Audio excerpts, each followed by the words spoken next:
Welcome to Tutorial Auditorium. Dear beautiful people, my friends, batchmates, colleagues, teachers, faculties. Tutorial Auditorium is a platform, or rather a channel, which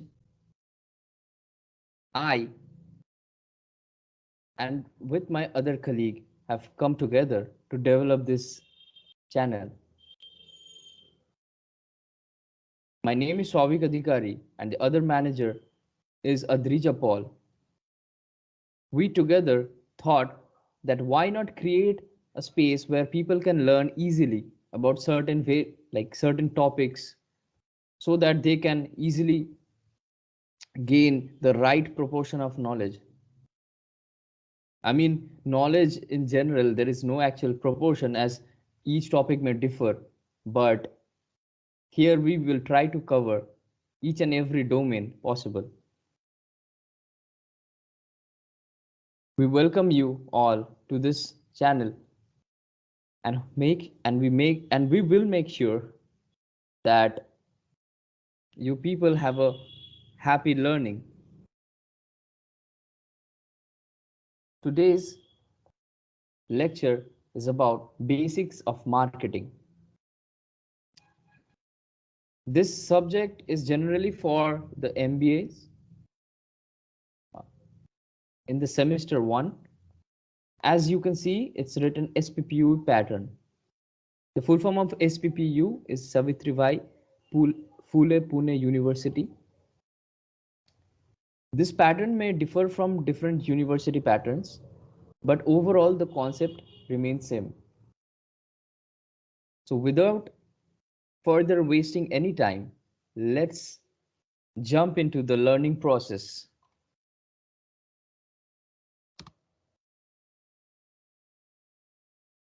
So guys, here you can see definition of marketing. Starting with the basics of marketing, we always got to know that what marketing actually is. In simple language, marketing is a process in business which helps to generate, communicate, and transfer values about a product or a service to the customers, partners, and potential market. That is, in a business which helps to generate, which will generate the profit, it helps to communicate the business products and services, and also it transfers the values so that customers can understand these values and they can buy the product which the business offers. We have a classic example of a company. You all know it. It's called Nike. If Nike launches a new variant of shoe, it may use different techniques or tools to advertise it so that it can gain the attention of the market. These tools and techniques may differ from it has variety of tools, and I'll give one example from my point of view. Suppose, for example, Nike launches a shoe and it's related to a football game, right? Now, what Nike will do, they can tell a football enthusiast, or rather a football player, to help promote the product. In return, the player will get paid some amount, and Nike will get that product promoted by that football player. So what is happening? The football player's name is already a big name in the market, right? Everybody who follows football will know that player's name. So when people see that football player is promoting such a product and is wearing that shoe in an advertisement, people will go and actually purchase that Nike shoe or boot or whatever it might be. So this is the power of marketing. Let's move on to the next part.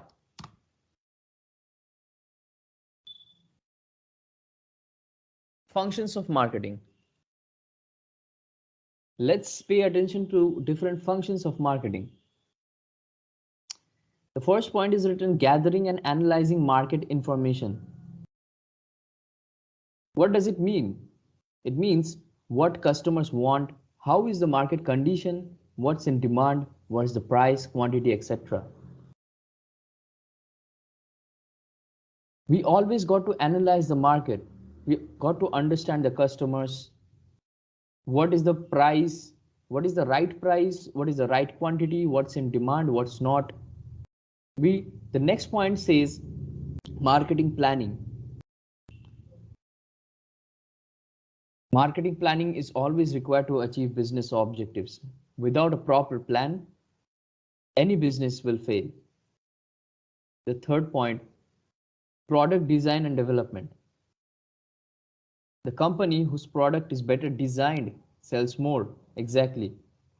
If your product is designed in a better manner, it is furnished, it has different features, people will get attracted to that product, and you will have no extra effort to, you will not have to put any extra effort to actually sell that product.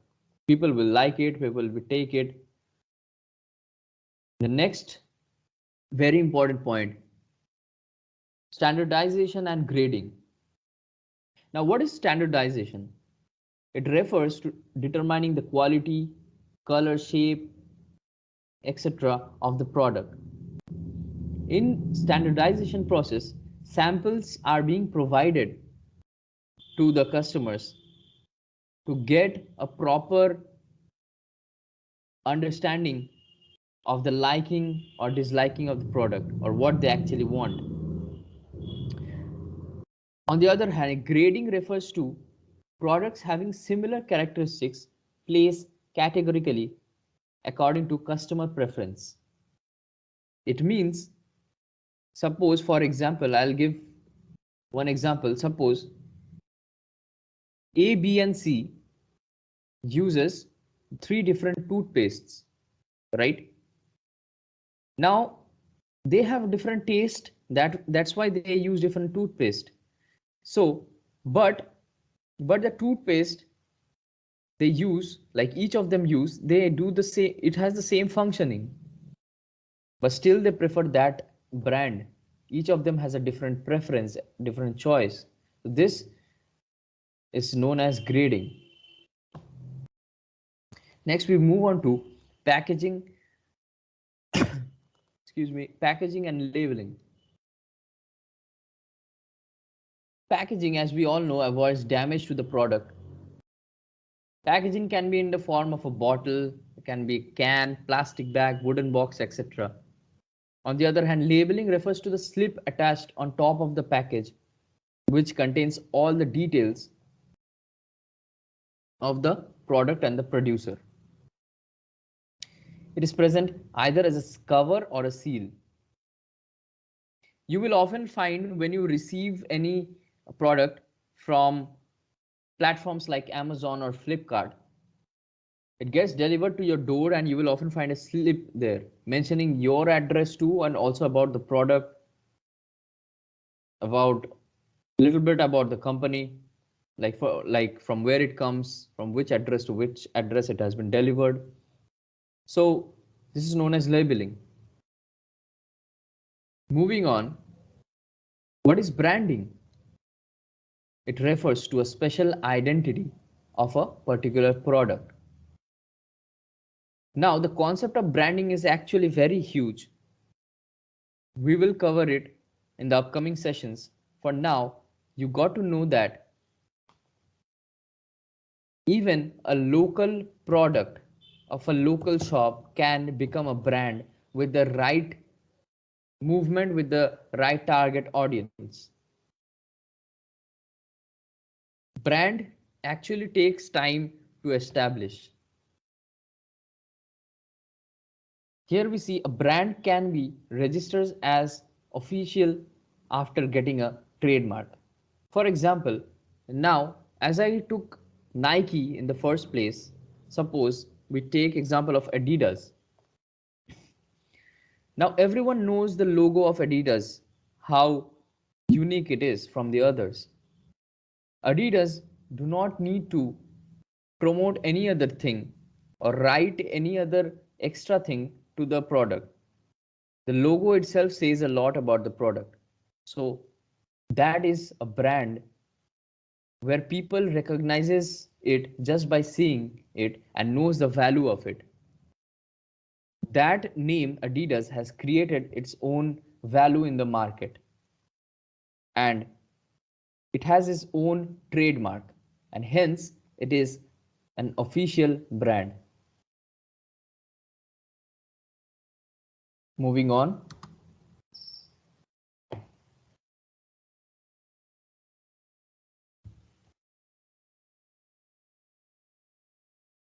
Customer support service. Now, what is customer support service? It refers to after-sale service, that is handling customer complaints, technical issues, credit facilities, maintenance services, etc. For example, suppose I am a company and I sell a product or a service, it does not only end there. I have to take care what the customer feels after using the product. Is the customer okay with the service? Does the customer have any complaint? Are there any technical issues? Can I do something better for the customer? And this is for the long run. Always remember, once you're attached to a particular brand, it makes sure that it takes care of the customer. It can be in the form of, suppose, like you may see that when you, for example, when you purchase a t-shirt or a pant or a trouser, whatever it might be, from a shopping mall, right? For example, it can be pantaloons. Now they ask for your mobile number. As soon as you give your mobile number, you may receive certain texts during the festival seasons that 50% off or 40% off on certain clothes. So get to our store and please make the purchase. It's an offer. So this is taking care of the customer because these are after sales service. All right. So we move on to the next point, that is pricing of a product. Marketing managers must fix the prices in such a manner that the price is low and still it can generate profit. Exactly. Marketing managers must keep different factors in mind. How is the environment? What is the demand? Are there any government policies? So they must fix the price in a certain way that is low and is very affordable for the customers, and also so that the company can generate profit out of it. The next point comes promotion. Promotion refers to informing customers about products. There are different methods. Here 4 methods are being mentioned, that is advertising, personal selling, sales promotion, and publicity. For the know-how of a product, promotion is very important. Now suppose I have this channel, Tutorial Auditorium. I have just launched the channel 2 days earlier, and how will people actually get to know? I have actually used some simple promotion techniques, as in promoting this YouTube link to my WhatsApp or promoting this link on Instagram. So likewise, advertising, personal selling, sales promotion, publicity are also methods which can increase the information about the product. It can bring in customers, and finally it will help to gain a profit for the company. Next point comes physical distribution. Goods or services must be carried out properly from one place to another. Factors involved in distributions are transportation, inventory, warehousing, and order processing. When a certain product is being manufactured, the company always focuses on the physical distribution of the products. It must be properly packed, the transportation must be good, the storage must be perfect, and also during the delivery, the customer mustn't face any kind of issues during placing the order or receiving the order. So these were certain functions of marketing. Now we move on to the next part with some points. What is the scope of marketing? Why do we need marketing? In simple points, you can say to analyze customer needs and demands. You need to analyze what the customer requires, what they demand for. Analyze customer behavior, how the customer is behaving after receiving the product or after getting a service, or how is the customer environment at present in the market. Moving on, product planning and development. Before launching a product, always planning and development of the product is very essential. Making proper improvements can lead to a high revenue for the business. Pricing decisions. As told earlier, managers must take proper steps so that the price of the product can be decided. Distribution, promotion, all these points are already covered, as you know. Moving on to company analysis. A company always analyzes its revenue.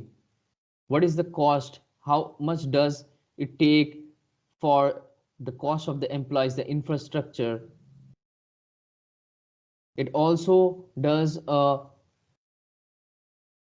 comparison with its competitors.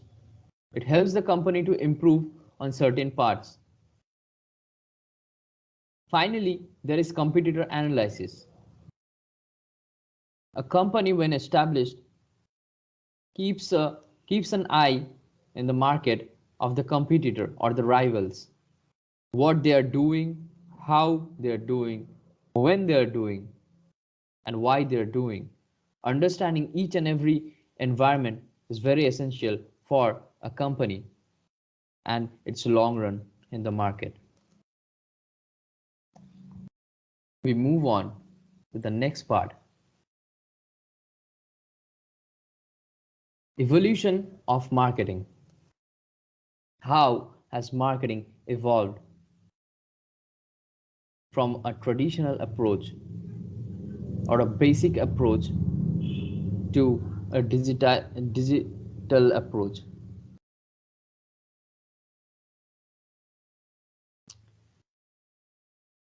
So the first point is production orientation. People believe that if the quality of a product is good, it doesn't require additional promotion. This approach was widely used during Industrial Revolution. People wanted low costs and better returns. Machines were used to produce more with less costing. Hence, customers were happy and ready to buy products. Next, we move on to product orientation. A concept came in that if you want to sell, you have to give something better and different every time. This approach made the prices go high, and for which sometimes became a problem for the customers to purchase what they seek for. Number 3 is sales orientation.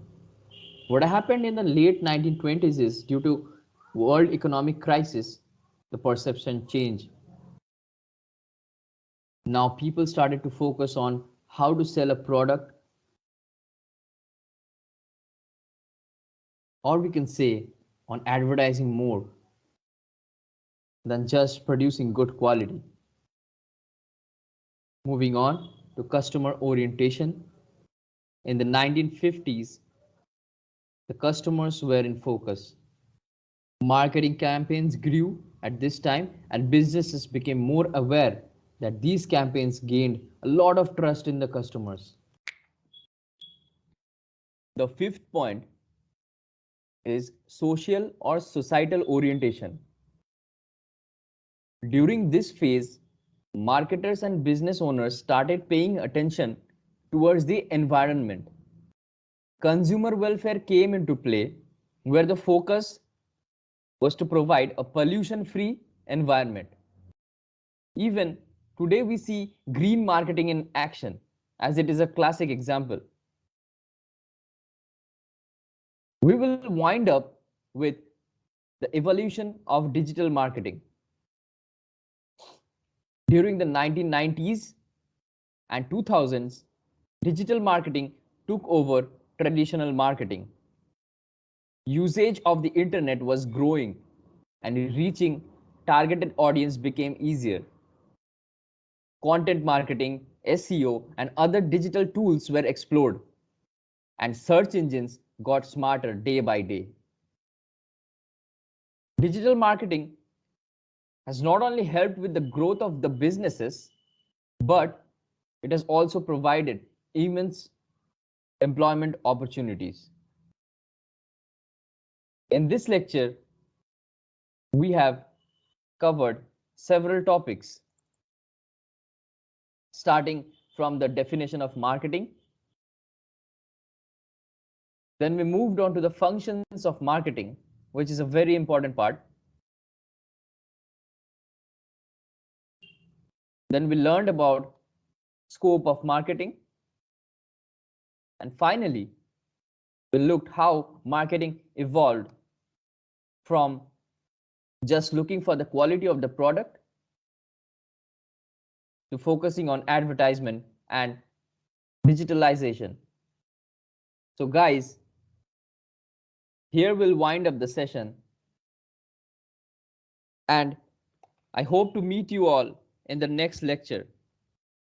Till then, happy learning with Tutorial Auditorium. See you guys. Stay safe and keep learning.